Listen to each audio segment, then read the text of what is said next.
नमस्कार मित्रों, स्वागत है हमारे YouTube चैनल ज्ञान संगम पर।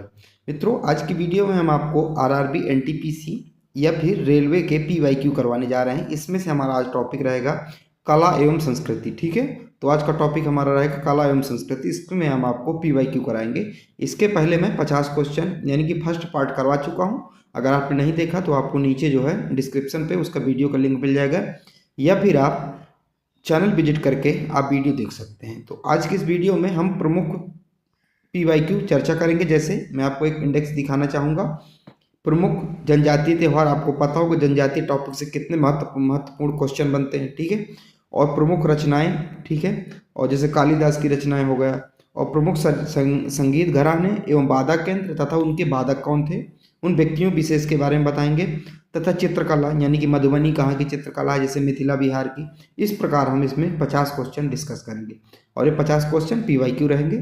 इसके बाद हमारा ये जो कला एवं संस्कृति वाला टॉपिक है ये खत्म हो जाएगा पूरी तरह से। ठीक है, इसके बाद हम नया वाला टॉपिक आपको लेकर आएंगे। ठीक है, जीएस जीके का टॉपिक। ठीक है, तो सब्सक्राइब कर लीजिएगा। चलिए बढ़ते हैं पहले प्रश्न की ओर। पहला प्रश्न हमारा, किस भारतीय राज्य के आदिवासी लोग सरहुल त्यौहार मानते हैं, जहां स्वास्थ्य और समृद्धि के लिए हर साल पेड़ की पूजा की जाती है। तो साल के पेड़ की पूजा की जाती है, इनकी साल का जो वृक्ष होता है ना, उसके पेड़ की पूजा की जाती है हर साल। तो कहाँ की जाती है, तो कहाँ सरहुल त्यौहार, तो आप सभी को पता होगा सरहुल त्यौहार है ये झारखंड में मनाया जाता है। कहाँ, भारत के झारखंड राज्य में सरहुल त्यौहार मनाया जाता है। अगला है, निम्नलिखित में से कौन सा त्यौहार माजुली नदी द्वीप में नहीं मनाया जाता। तो माजुली नदी द्वीप में कौन सा त्यौहार नहीं मनाया जाता है, ये आपको बताना है। तो इसका सही उत्तर क्या हो जाएगा हमारा, इसका हमारा सही उत्तर हो जाएगा ऑप्शन नंबर हमारा इसका सही तो रज पर्वा, यानी कि ऑप्शन नंबर दूसरा। जो माजुली द्वीप है जो हमारा, कहाँ है माजुली द्वीप, माजुली द्वीप आपको सभी को पता होगा उड़ीसा में है। ठीक है, सॉरी आपके असम में है, असम में एक जगह है माजुली, वहीं एक माजुली द्वीप है। ठीक है, तो ये माजुली द्वीप है, विश्व का सबसे बड़ा नदी द्वीप है माजुली द्वीप। ठीक है, और ये रज पर्व है, ये माजुली द्वीप में नहीं मनाया जाता है। ये कहाँ मनाया जाता है, जो रज पर्व है उड़ीसा में मनाया जाने वाला एक हिंदू त्यौहार है। बाकी अगर आपसे पूछा जाए अली अलीगांग, फल्गुत्सव, बिहू, तो ये सारे कहाँ मनाए जाते हैं, ये सारे जो है जो माजुली द्वीप है, नदी द्वीप है, वहाँ पर मनाया जाता है। जो बिहू है ये असम में भी मनाया जाता है, इसलिए आप कंफ्यूज मत होइएगा। ठीक है, अगला प्रश्न है, पंजाब और हरियाणा के लोग अच्छी किसके लिए, यानी कि रिक्त स्थान है यहाँ पर, अच्छी के लिए भगवान को धन्यवाद देकर बैसाखी त्यौहार या बैसाखी मनाते हैं। तो अच्छी फसल कटाई के लिए। तो 4 हमारा इसका सही उत्तर हो जाएगा। अगला है, नागालैंड के कोन्यान जनजाति द्वारा मनाए जाने वाला वसंत उत्सव के रूप में जाना जाता है। तो वसंत उत्सव किस रूप में जाना जाता है, तो हमारा 54 यानी कि 54 का सही उत्तर होगा ऑप्शन नंबर चौथा। ठीक है, ऑप्शन नंबर चौथा हमारा सही उत्तर होगा। अगला प्रश्न है हमारा, बांग्ला महोत्सव मुख्य रूप से मनाया जाता है। तो बांग्ला महोत्सव मुख्य रूप से कहाँ मनाया जाता है, तो जो बांग्ला महोत्सव है मुख्य रूप से किधर, ये मेघालय में मनाया जाता है। कहाँ, मेघालय में मनाया जाता है। एक हमारा इसका सही उत्तर हो जाएगा। और जो बांग्ला महोत्सव होता है इसको ही 100 ढोलों का त्यौहार भी कहा जाता है। 100 ढोल से एक साथ, आप ये ढोल दिख रहे होंगे ना वीडियो में, तो एक साथ जो 100 ढोल बजाए जाते हैं। ठीक है, देखिए यहाँ पे बता रहा है, बांग्ला महोत्सव भारत के पूर्वोत्तर राज्य मेघालय में मनाया जाता है। यह गारो जनजाति द्वारा एक प्रमुख त्यौहार है। तो किस जनजाति द्वारा, तो गारो जनजाति द्वारा मनाया जाता है। ये भी आपको विशेष रूप से याद रखना है। यह फसल कटाई का त्यौहार है और उसे 100 ड्रम महोत्सव के नाम से भी जाना जाता है। ठीक है, ये भी आपको याद रखना है। अगला है, कर्नाटक, तेलंगाना और आंध्र प्रदेश में गुड़ी पड़वा त्यौहार को किस अन्य नाम से जाना जाता है। तो जो गुड़ी पड़वा त्यौहार है उसको किस अन्य नाम से जाना जाता है, तो इसका सही उत्तर होगा हमारा, सही उत्तर होगा दूसरा, उगादी नाम से जाना जाता है। ठीक है, तो दूसरा। अगला है, केरल का त्रिशूरपुरम उत्सव त्रिशूर शहर के वड़क्कुन्नत्रम मंदिर में आयोजित किया जाता है। तो किस मतलब त्रैमासिक यानी कि 3 महीने में किया जाता है, 7 दिन में मनाया जाता है, हर साल मनाया जाता है कि हर महीने मनाया जाता है। तो आपको रिक्त स्थान यहाँ पर भरना है। तो इसका सही उत्तर क्या हो जाएगा हमारा, हर साल ये मनाया जाता है। त्रिशूरपुरम बहुत इंपॉर्टेंट क्वेश्चन है, आप लोग मान के चलिए, अगर आप पेपर देते हैं तो आपको जरूर देखने को मिलेगा। त्रिशूरपुरम कहाँ का है, ये केरल का है। ठीक है, याद रखिएगा। अगला है, फूलों का अनूठा त्यौहार बथुकम्बा का एक रंगीन और जीवंत त्यौहार है और महिलाओं द्वारा मनाया जाता है। फूलों के साथ जो प्रत्येक क्षेत्र में विशेष रूप से बढ़ते हैं। तो इसका सही उत्तर क्या हो जाएगा, बथुकम्बा कहाँ मनाया जाता है, बथुकम्बा जो है तेलंगाना में मनाया जाता है। याद रखिए, जो कैसा त्यौहार है, फूलों का त्यौहार है। अगला है, मकर संक्रांति क्या है। तो मकर संक्रांति क्या है? तो फसलों के त्यौहार को मकर संक्रांति कहा जाता है। जैसे अभी हमारे यहाँ मकर संक्रांति आने वाली है, 13-14 तारीख को रहती है। ठीक है, अगला है कालिदास के निम्नलिखित में से कौन सी रचना भगवान शिव और देवी पार्वती के पुत्र कार्तिकेय के जन्म के संदर्भ पर आधारित है? तो कौन सी रचना है? तो कुमार संभवन रचना है। तो तीसरा इसका हमारा सही उत्तर होगा। अगला है निम्नलिखित में से कौन सी भाषा दादरा और नागर हवेली तथा दमन और दीव केंद्र शासित प्रदेशों की जनता द्वारा बोली जाती है? तो कौन सी भाषा ये बोली जाती है? तो यहाँ जो है निम्नलिखित से जो गुजराती भाषा बोली जाती है। बहुत इंपॉर्टेंट क्वेश्चन याद रखेगा, ये आपके लिए सारे इंपॉर्टेंट क्वेश्चन है क्योंकि ये सारे PYQ हैं। ठीक है, इसलिए आपके लिए सारे इंपॉर्टेंट क्वेश्चन बन जाते हैं। अगला है संगम काल के महाकाव्य शिल्पी दीरकम और मेनिक मलाई भाषा में लिखे गए थे। तो किस भाषा में लिखे गए थे? तो ये आपको बताना है। तो ये तमिल भाषा में लिखे गए थे। किस भाषा में? संगम काल में तमिल भाषा में लिखे गए थे, क्योंकि तमिल जो संगम काल क्या था? तमिल कवियों का जो समूह था उसी को संगम काल जो है कहा गया था। ठीक है, अगला है निम्नलिखित में से कौन सी गोवा की आधिकारिक भाषा है? तो आप सभी को पता गोवा की आधिकारिक भाषा कोंकणी है। क्या है? गोवा की आधिकारिक भाषा कोंकणी है। 20 अगस्त 1992 को कोंकणी को भारतीय संविधान की 8वीं अनुसूची में शामिल किया गया था। अगला है निम्नलिखित में से कौन सी भाषा अधिकांश स्थानीय लोगों द्वारा बोली जाती है और इसे कास्तोलानो भी कहा जाता है? तो कौन सी ऐसी भाषा है? तो इसका सही उत्तर होगा हमारा, इसका सही उत्तर होगा ऑप्शन नंबर दूसरा, स्पेनिश भाषा। कौन सी? स्पेनिश भाषा। ये आप लोग ये नाम याद रखिएगा। ठीक है, अगला है नागानंद एक संस्कृत नाटक है जो नगाओं को बचाने के लिए विद्याधर राजा जिमूत वाहन के आत्म बलिदान की लोकप्रिय कहानी बताता है। सम्राट को श्रेय जाता है। तो किस सम्राट को श्रेय जाता है? तो सम्राट हर्ष को इसका श्रेय जाता है। तो तीसरा इसका हमारा सही उत्तर होगा। अगला है मध्यकाल में भारत आने वाली यात्रियों ने अपनी जीवनी लिखी और दरबारी कवियों में ने अपने राजाओं की प्रशंसा के लिए कविताएं लिखी। इन साहित्य स्रोतों को किस नाम से जाना जाता था? तो इन साहित्य स्रोतों को इतिवृत्त के नाम से जाना जाता है। किस नाम से? इतिवृत्त के लोगों नाम से जाना जाता था। अगला है निम्नलिखित में से कौन सी भाषा जिसे मगधी के नाम से जाना जाता है पूर्वी भारत के बिहार झारखंड क्षेत्र में बोली जाने वाली भाषा है? तो कौन सी भाषा है? तो हमारा 68 का हमारा सही उत्तर क्या हो जाएगा? मगही। क्या? मगही इसका सही उत्तर हो जाएगा। ठीक है, अगला है निम्नलिखित में से किस भाषा को भारत में शास्त्रीय दर्जा प्राप्त नहीं है? तो ऐसी कौन सी भाषा है चारों भाषाओं में से जिसको भारत में शास्त्रीय जो दर्जा प्राप्त नहीं है? तो 69 का सही उत्तर मैथिली होगा। क्या? मैथिली को प्राप्त नहीं है। अगला है उपनिषदों में प्रयुक्त भाषा है। तो उपनिषदों में प्रयुक्त भाषा कौन सी है? तो हमारा इसका सही उत्तर क्या हो जाएगा? तो संस्कृत है। कौन सी? संस्कृत। ठीक है, तो तीसरा सही उत्तर हो जाएगा। अगला है आल्हा गायन के कुछ हिस्सों में लोक गीतों की एक प्रमुख शैली है। तो लोकगीतों की कहाँ की प्रमुख शैली है? तो उत्तर प्रदेश। तो आल्हा गायन उत्तर प्रदेश। आपको महोबा डिस्ट्रिक्ट याद होगा, तो आल्हा का महोबा से विशेष संबंध था। ठीक है, अगला है निम्नलिखित में से कौन प्रसिद्ध संतूर वादक हैं? तो कौन से जो है प्रसिद्ध संतूर वादक हैं? तो इसका सही उत्तर होगा ऑप्शन नंबर 1, शिव कुमार शर्मा एक प्रसिद्ध जो संतूर वादक थे। या फिर ऐसे आपसे पूछा जा सकता है कि शिव कुमार शर्मा का संबंध किस वाद्य यंत्र से था? तो ये संतूर वादक थे, याद रखिएगा। अगला है पंडित जसराज किस क्षेत्र में प्रख्यात है? तो जो पंडित जसराज हैं किस क्षेत्र में प्रख्यात है? तो ऑप्शन नंबर सी, शास्त्रीय संगीतकार में जो ये क्या है? प्रख्यात है, यानी कि विख्यात है। अगला है गायन की कौन सी शैली परंपरागत रूप से पुरुषों द्वारा तानपुरा और पखराज जैसे वाद्य यंत्रों के साथ प्रस्तुत की जाती है? तो इसका सही उत्तर क्या हो जाएगा हमारा? इसका सही उत्तर होगा ऑप्शन नंबर तीसरा, ध्रुपद इसका सही उत्तर हो जाएगा। अगला है निम्नलिखित में से कौन हिंदुस्तानी शास्त्रीय संगीत की शैली नहीं है? तो कौन सी हिंदुस्तानी शास्त्रीय संगीत की शैली नहीं है? तो कौन सी नहीं है? तो आलापना शास्त्रीय संगीत की शैली नहीं है। अगला है कर्नाटक संगीत में उपयोग किए जाने वाला निम्नलिखित में से कौन सा एक ताल वाद्य नहीं है? तो कौन सा एक ताल वाद्य नहीं है? तो इसका सही उत्तर ऑप्शन नंबर तीसरा, इसका सही उत्तर हो जाएगा।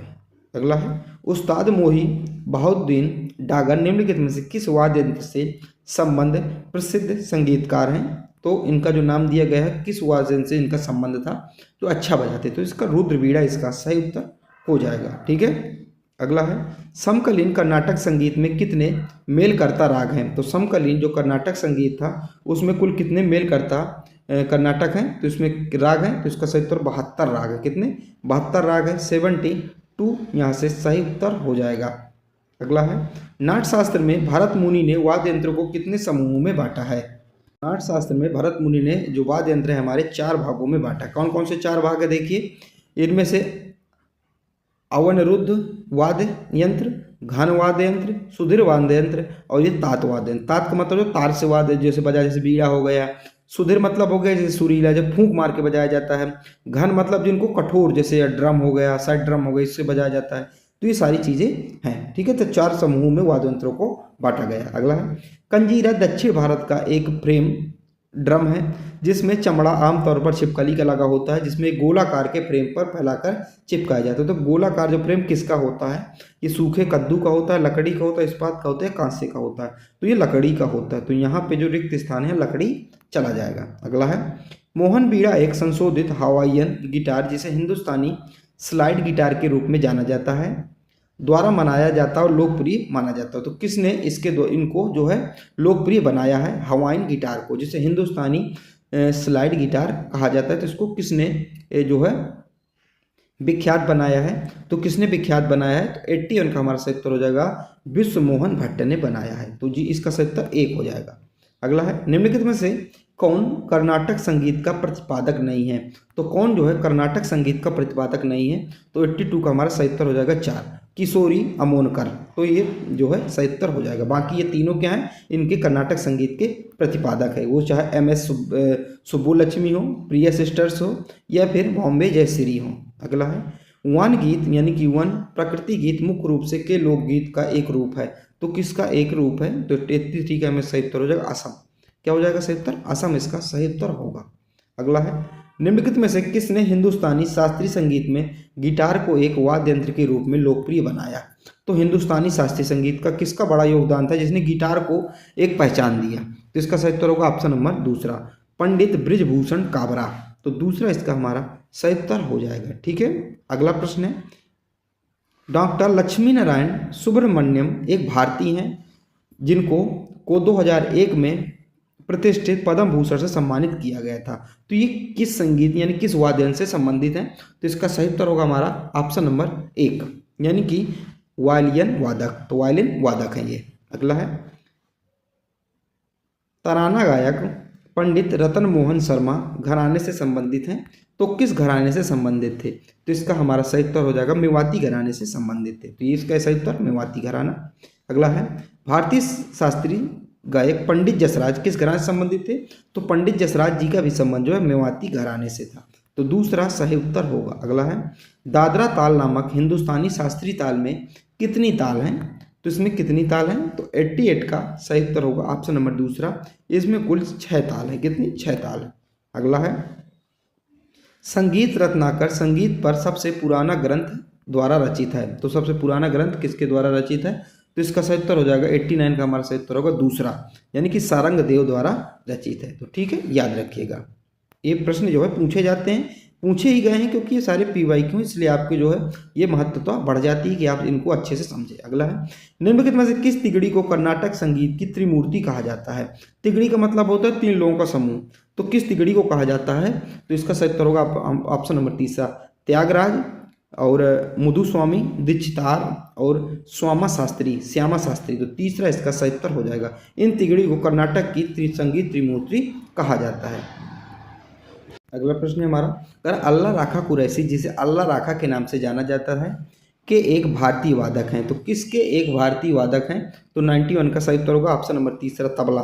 किसके भारतीय वादक हैं? ये तबला के भारतीय वादक। अगला बोडो एक भाषाई समुदाय भारत के निम्नलिखित में से किस राज्य केंद्र शासित प्रदेश के मूल निवासी हैं? तो किसके मूल निवासी हैं? तो हमारा 92 का सही उत्तर हो जाएगा ऑप्शन नंबर 1, असम के मूल निवासी है। जो बोडो जनजाति कहाँ के हैं? ये असम के मूल निवासी है, ये आपको याद रखना है। अगला है महाराष्ट्र के पारंपरिक लोक रंगमंच की नाम की पहचान है कीजिए। तो किसकी पहचान है? देखिए रासलीला तो उत्तर प्रदेश में, नौटंकी भी जो है उत्तर प्रदेश में होता है। ठीक है। और अगर बात करें हमारा स्वागो भी उत्तर प्रदेश में होता है, लेकिन तमाशा ये महाराष्ट्र की एक खास पहचान है, तीसरा। ठीक है। अगला है अंगोस निम्नलिखित में से किस केंद्र शासित प्रदेश में रहने वाला एक आदिवासी समूह है? ऑप्शन नंबर तीसरा इसका सही उत्तर हो जाएगा हमारा अंडमान और निकोबार का। ठीक है। अगला है निम्नलिखित में से कौन सी उड़ीसी नृत्य गाना नहीं है? तो उड़ीसी नृत्य गाना नहीं है, तो इनका जो है नृत्यिका नहीं है उड़ीसा की। तो इसका सही उत्तर क्या हो जाएगा हमारा? इसका सही उत्तर होगा दर्शन झवेरी। तो दूसरा इसका सही उत्तर हो जाएगा। अगला है वैष्णववाद में देवता के कितने अवतारों को मान्यता दी गई थी। तो कितने अवतारों को मान्यता दी गई थी, तो इसमें 10 अवतारों को मान्यता दी गई थी, याद रखिएगा। 4 इसका सही उत्तर होगा। अगला है निम्नलिखित में से एक यूनेस्को विश्व धरोहर स्थल नहीं है। तो कौन सा यूनेस्को एक विश्व धरोहर स्थल नहीं है, तो इसका सही उत्तर होगा ऑप्शन नंबर हमारा जंतर मंतर नई दिल्ली। ये यूनेस्को में शामिल विश्व धरोहर स्थल नहीं। बाकी रानी की वाव ये भी है, सूर्य का कोणार्क का सूर्य मंदिर ये भी, अजंता की एलोरा की गुफाएं ये भी है। अगला है बिहार और नेपाल के मिथिला क्षेत्र में किस भारतीय चित्रकला का अभ्यास किया जाता है। से सही उत्तर होगा मधुबनी चित्रकला का जो है यहाँ पे क्या किया जाता है, अभ्यास किया जाता है। अब आपको पता होगा शायद, देखने में लेकिन दिखा देता है, मधुबनी चित्रकला इसे कहा जाता है। ये जो सारी चीज़ें हैं ये है मधुबनी चित्रकला, ठीक है, आप फोटो में देख सकते हैं। अगला है कर्नाटक संगीत पितामह के रूप में प्रतिष्ठान अत्यधिक प्रख्यात संगीतकारों में से एक हैं। तो किसको जो है कर्नाटक संगीत का पितामह कहा जाता है, तो इसका सही उत्तर क्या हो जाएगा हमारा, इसका सही उत्तर होगा पुरंदर दास। क्या तो उत्तर इसका सही होगा, इसका सही उत्तर होगा पुरंदर दास। तो एक यहाँ से हमारा सही उत्तर हो जाएगा। अगला है कौन सा भारतीय राज्य मकर संक्रांति को पौष संक्रांति के रूप में मनाता है। तो कौन सा राज्य है जो मकर संक्रांति को पौष संक्रांति के रूप में मनाता है, तो पश्चिम बंगाल है। कौन सा, पश्चिम बंगाल है, यानी कि वेस्ट बंगाल। तो ऑप्शन नंबर दूसरा हमारा इसका सही उत्तर हो जाएगा।